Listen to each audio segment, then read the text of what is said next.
السلام علیکم جی، کیسی ہیں آپ سب؟ تو جیسا کہ تھمبنیل سے آپ کو پتہ چل گیا ہوگا کہ آج کی ہماری ویڈیو کس ٹاپک پہ بننے والی ہے۔ ہاں جی، آ رہا ہے جی رمضان۔ تو رمضان میں بہت سے موسمی نمازی اور موسمی جو تلاوت کرنے والے لوگ ہوتے ہیں نا، تو وہ ہو رہے ہوں گے ریڈی کہ اب ہم نے رمضان میں اتنے قرآن مکمل کرنے ہیں، ٹھیک ہے؟ تو ان کے لیے میری یہ ویڈیو ہے جو قرآن کو ثواب سمجھ کے پڑھتے ہیں۔ دیکھیں، پہلی بات تو یہ ہے کہ جو لوگ ثواب سمجھ کے قرآن کو پڑھتے ہیں نا، تو وہ اپنے ذہن سے نا یہ بات نکال دیں کہ اللہ رب العزت نے اس کو ثواب حاصل کرنے کے لیے اتارا ہے۔ ٹھیک ہے، آپ ناظرہ پڑھیں، آپ کو ثواب ہوتا ہے، لیکن اس کا مقصد ثواب نہیں ہے۔ یہ ایک عمل کی کتاب ہے۔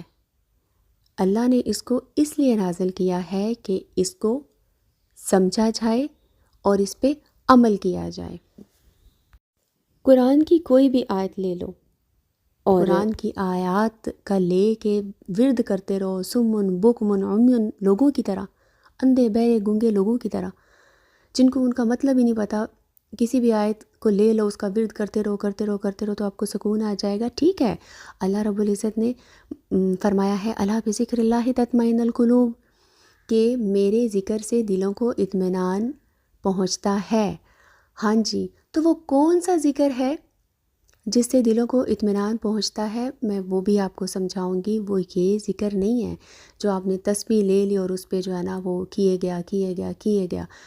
آپ نے بہت سے لوگوں کو دیکھا ہوگا جو پریشان ہوتے ہیں، کسی نہ کسی سے وظیفہ لیتے ہیں اور پھر ورد شروع کر دیتے ہیں، لیکن سکون پھر بھی نہیں ملتا، ملنا بھی نہیں ہے، کیونکہ اس سے سکون حاصل کیسے کیا جائے گا وہ بھی میں آپ کو بتاؤں گی۔ اور یہ بھی غلط فہمی ہے کہ یہ سکون کی کتاب نہیں ہے، یہ تو کتاب آئی ہے آپ کو بے سکون کرنے کے لیے، آپ کو جھنجھوڑ دینے کے لیے۔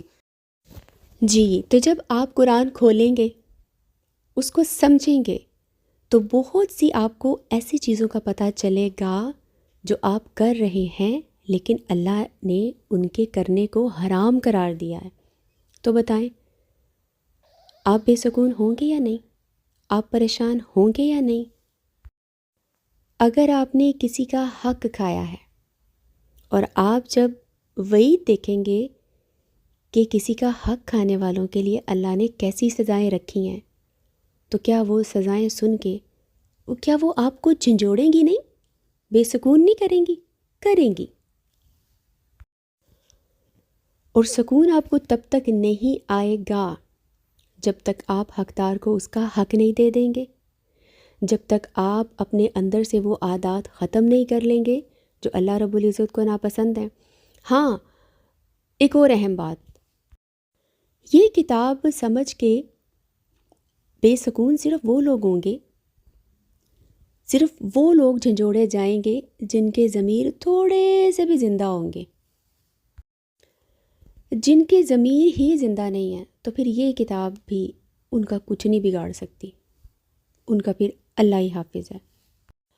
اب بہت سے لوگ یہ سوچ رہے ہوں گے کہ اللہ تو فرما رہے ہیں کہ الا بذکر اللہ تطمئن القلوب، کہ جب میں کہہ رہا ہوں کہ میرے ذکر سے دلوں کو اطمینان پہنچتا ہے تو یہ بی کیسے کہہ سکتی ہے کہ یہ غلط ہے کہ آپ اللہ کے نام کا ورد کریں تو آپ کو سکون مل جائے گا؟ میں آپ کو بتاتی ہوں اللہ کا ذکر اصل میں ہے کیا چیز۔ اللہ کا ذکر اصل میں وہ رسپانسبلٹیز ہیں جو اللہ نے آپ پہ ڈالی ہیں۔ اگر آپ ان کو اچھے طریقے سے ادا کر رہے ہیں تو سمجھ لیں کہ آپ اللہ کا ذکر کر رہے ہیں۔ یہ ذمہ داریاں ہی اصل میں اللہ کا ذکر ہیں۔ جب تک آپ یہ والا ذکر نہیں کریں گے نا، آپ کو یہ جو تسبیحات والا ذکر ہے نا، یہ سکون نہیں دے گا۔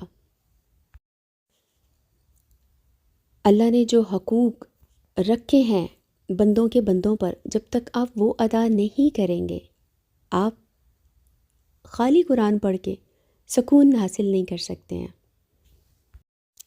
بھئی سکون حاصل کرنا ہے تو قرآن کو سمجھ کے پڑھنا ہوگا، اس پہ آپ کو عمل کرنے کی کوشش کرنی ہوگی، کیونکہ اللہ رب العزت نے یہی فرمایا ہے هو الذی خلق الموت والحیاة لیبلوکم ایکم احسن عملا، یعنی میں نے زندگی اور موت کو اس لیے پیدا کیا، میں دیکھنا چاہتا ہوں تم میں سے کون کون اچھے عمل کرتا ہے۔